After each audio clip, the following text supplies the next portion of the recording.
If you import from China, the last year and a half has been an extremely volatile time for sourcing.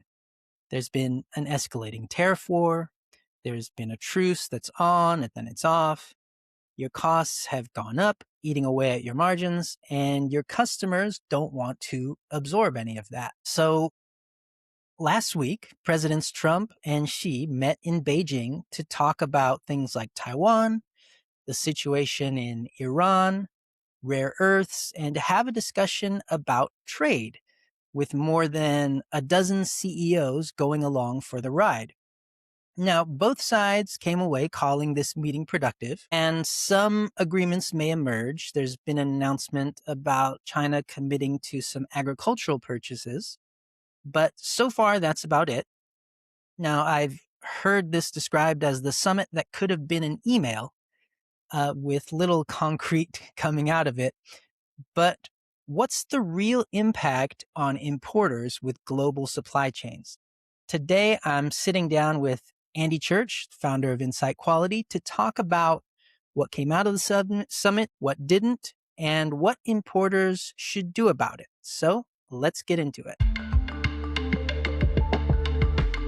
So, Andy, both the US and Chinese sides walked away from the meeting calling it productive. Some smaller agreements may come out of it, but it doesn't really look like any kind of major reset. So, when you read beyond the headlines, what does this summit actually mean for an importer who's been sourcing from China during the last few years?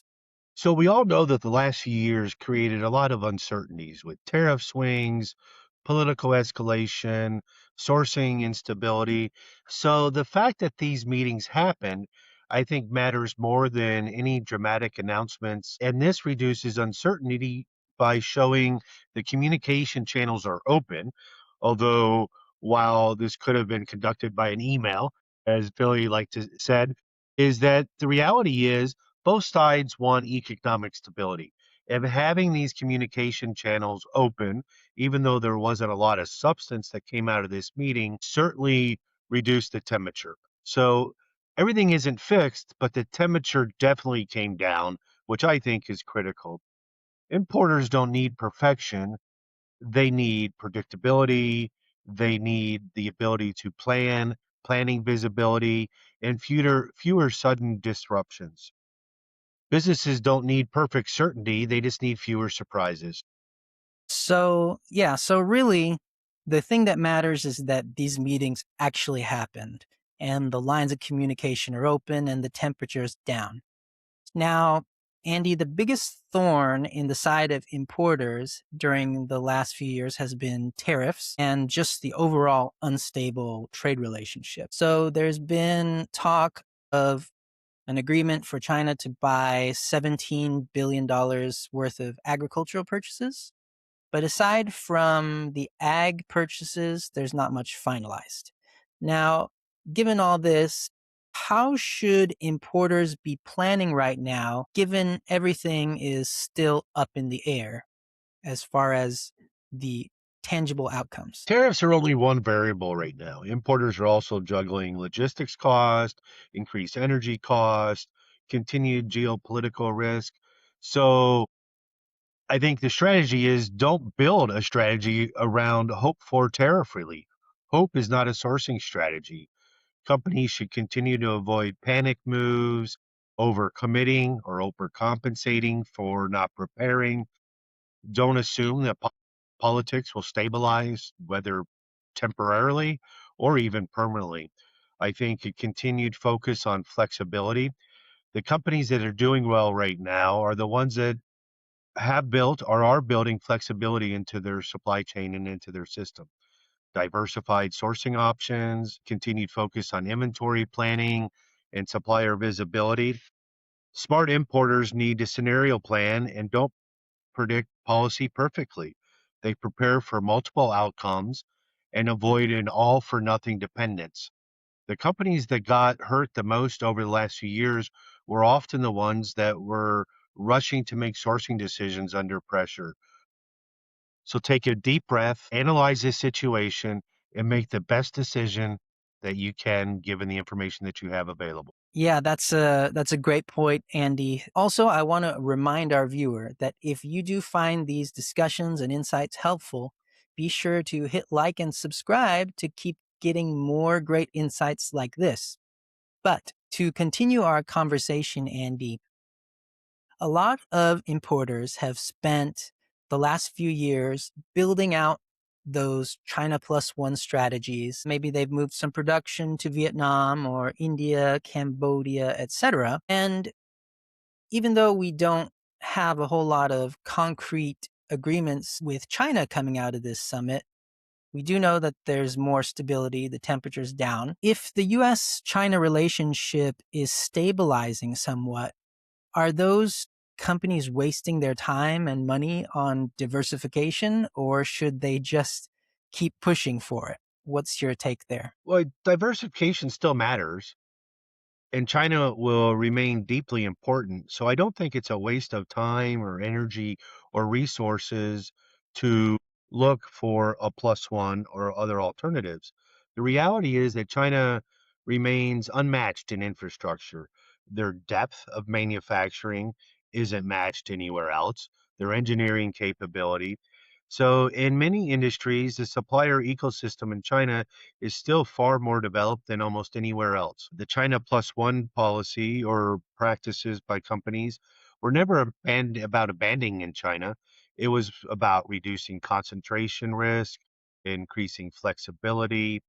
The China plus one should mean diversification, not replacement.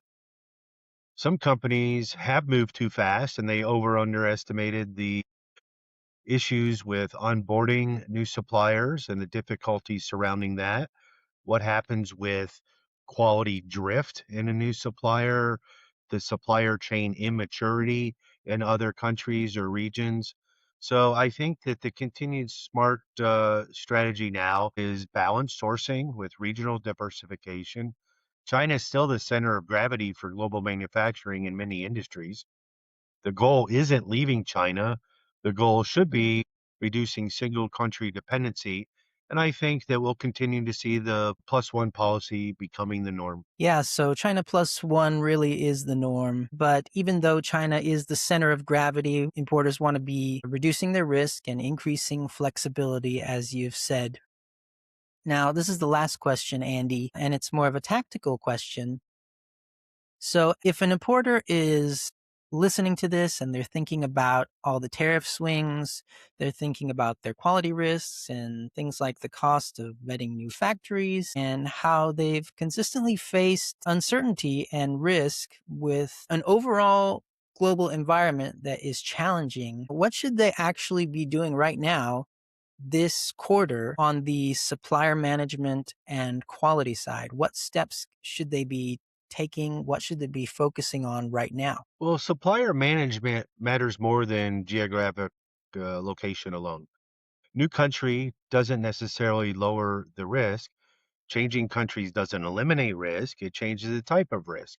So I think most supplier relationships don't fail immediately, they drift.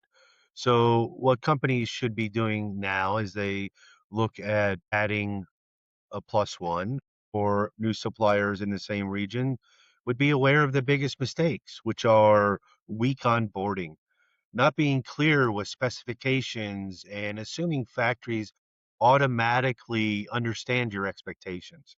No clear communication or communication cadence. It's not one and done. That continued communication is very important.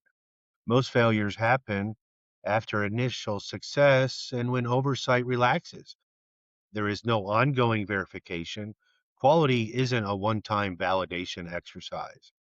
Importers need active supplier management and not just transactional purchasing and no oversight. The companies that maintain quality are the ones that stay engaged after onboarding. Yeah, that's a really good point there, Andy, about the biggest mistakes being weak onboarding, unclear specification, and unclear communication, and that quality is not a one time thing.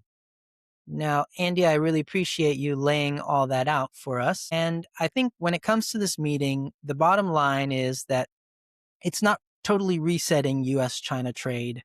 And there's a lot of things that are still unresolved with tariffs and tech controls, but there's just less chaos in this particular relationship. And you have a window to make some supply chain decisions that are maybe less reactive, but more proactive.